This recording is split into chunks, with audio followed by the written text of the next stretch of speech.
ببینید من میخوام معروف بشم، میخوام دیده بشم، باید چی کار کنم؟ شوهر کن. خب الان شوهر از کجا پیدا کنم؟ ریخته اینقدر اسکل ما داریم میان توی اسکل رو بگیرن. خب آخه من بگو بار اولمه. ببینید آخه من بگو تو از سواری اینجوری شد. اولین روز باید فیلم داشته باشی، از خواستگاری، آرایشگاه، عکاسی تا عروسی. یه گوشی میگیری میدونی هست یه نفر از اونجایی که میاد خواستگاری فیلم میگیره، میاد دم در خونه گل میاره، شیرینی میاره، دم در باز میکنی میاد تو، اینا رو همه رو فیلم بگی بذار. تو یه دونه عقد داری، خب عقد با فامیل و خانواده است، اونو که انجام میدی هیچی، ولی مردم که نمیدونن تو همچین عقدی انجام دادی. تو باید یه دونه عقد آریایی بکنی تو چش مردم. بعد میری عقد خیلی مهمه. یه نوبت عقد و عروسی میشه، از محضر فیلم بگیر، از عروسی فیلم بگیر، از ماشین عروس فیلم بگیر، از همه اینا باید فیلم بگیری. هم میتونی از عکاسی بگیری، عکاسی فرمالیته، هم برای آرایشگاه بگیری، هم از خریدای عقدتون بگیری. کلی باید خرید کنی، هرچی عقده داشتی میریزی رو سر یارو ازش میکنی. از دم آرایشگاه حتما باید فیلم بگیری.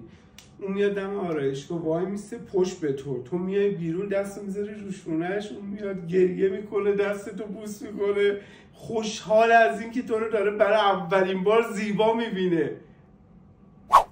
ببین تو سالن عروسی کلی باید رقص داشته باشی، رقص تکی، رقص با داماد، رقص تانگو، نور بیاد روتون، دود بزنن زیرتون، عشق کنی، یعنی پاره کنی اونایی که میبینن.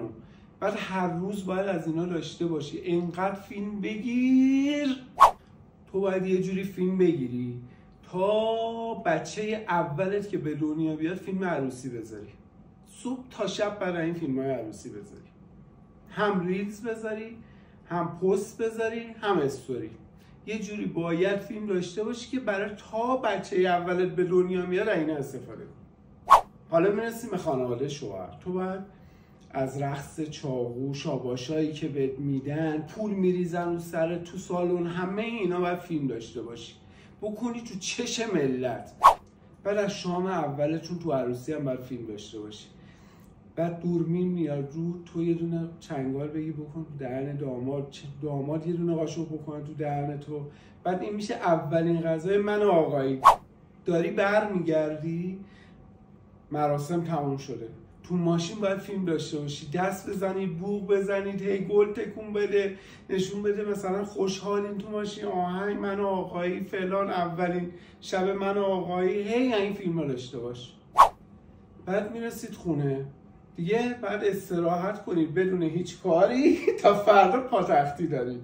بعد خوبیش اینه که شما میرید شب میخوابید، صبح واسهتون مادر شوهرتون یه دونه سینی بزرگ صبحونه میاره، تو بعد دونه دونش فیلم بگیری، بگی اولین صبحونه من و آقایی که مادر جون واسمون آورده.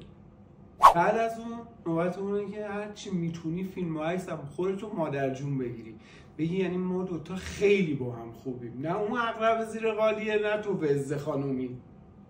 آها، حالا نوبت اینه که یادت نره از اون جایی که میری فیلم بگیری. مثلا پاگوشات میکنن خواهر شوهر جاری، از همه اینا باید فیلم داشته باشی، از کادوهاشون. پاکت هم بهت دادن، پاکت رو باز کن نشون بده چقدر دادن.